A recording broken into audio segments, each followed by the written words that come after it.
Breaking news. As I said, there's going to be new reports of basically a very big company looking into Terra Luna. And if you want more content like this, be sure to smash that like button. And if you want more content like this, as always, drop that like. After weeks of work from our team of researchers, here's an in-depth look at the USD crisis that brought down the Terra ecosystem. And in this report, Nansen dives into an on-chain data from Terra to Ethereum to recreate the history of DPEG. Through our work, we refute the narrative that one hostile party led to responsibility for destabilizing Luna.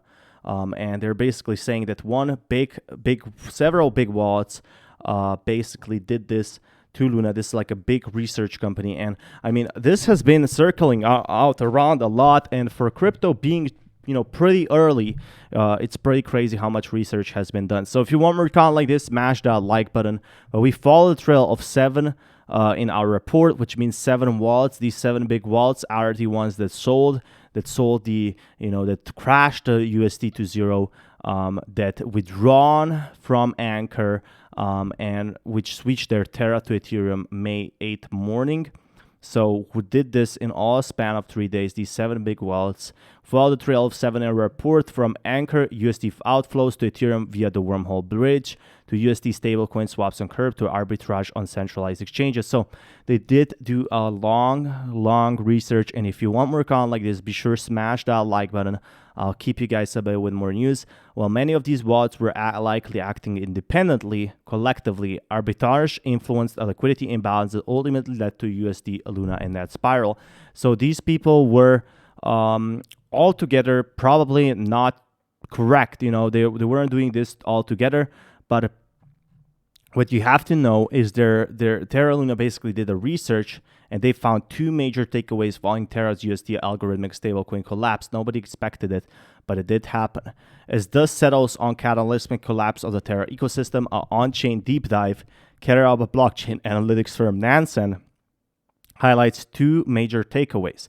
The cryptocurrency ecosystem was awash with varying speculative theories around the cause of algorithmic. Why exactly did it decouple? Why it lost value?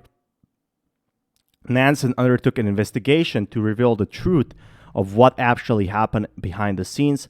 It's worth noting that the report does not include potential off-chain events that could have exacerbated the situation, impact on investors, breakdown of net losses between wallets, and what happened to Bitcoin reserves backing USD. Attackers preyed on shallow curve liquidity to exploit arbitrage opportunities. The first and biggest takeaway was Nansen's identification of small set of address or players that identified vulnerabilities.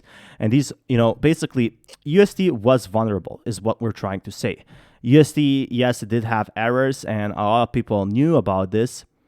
But what we're seeing right now is the report outlines how these actors withdrew USD funds from the Anchor protocol on Terra. These funds were then bridged from Terra to Ethereum, making the use of a wormhole infrastructure. Massive amount of USD were swapped with various stablecoins in Curve's liquidity pools. Nansen then speculated during the depegging process some of the identified exploited disparities between pricing sources on Curve, as well as decentralized and centralized exchanges by taking and buying and selling positions across these exchanges. Nansen's report refuted a speculative narrative that a single attacker or hacker worked to destabilize USD. So 7 of these different wallets led to central USD DPEG. Nansen's blockchain analysis adopted a grounded theory approach that identified relevant transaction volume data between May 7th and 11th, the time frame in which USD lost its $1 peg. The firm reviewed social media and forum threads to narrow down the particular time frame, highlighting a prominent transaction flow on the Curve liquidity pools led to its 3-phase analytical approach. So what exactly does this mean? Basically, they did a huge analytical outflow, and the final phase involved triangulating on-chain evidence to form a narrative of the events around the USD peg. This is a lot of scientific terms here, I'm telling you guys. What exactly does this mean? A list of 7 wallets were highlighted that are believed to have been central in the Terra ecosystem collapse. It's these 7 wallets that made this big difference.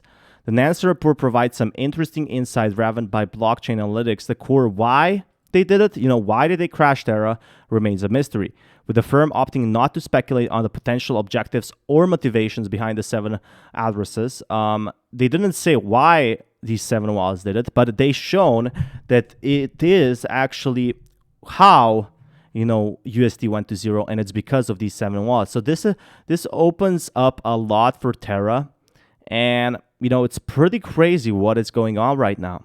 It's pretty crazy what's going on with crypto, and 7 wallets could have done that. 7 wallets. And just considering what's going on with that, it's pretty insane to me. But as always, there's a lot of mystery to uncover. If you want more content like this, Terra Luna 2.0 content, be sure to smash that like button and comment. What do you think about Terra Luna 2.0? What do you think about Terra Luna 2.0? Let me know in the comments below. Be sure to smash that like. Peace, everyone.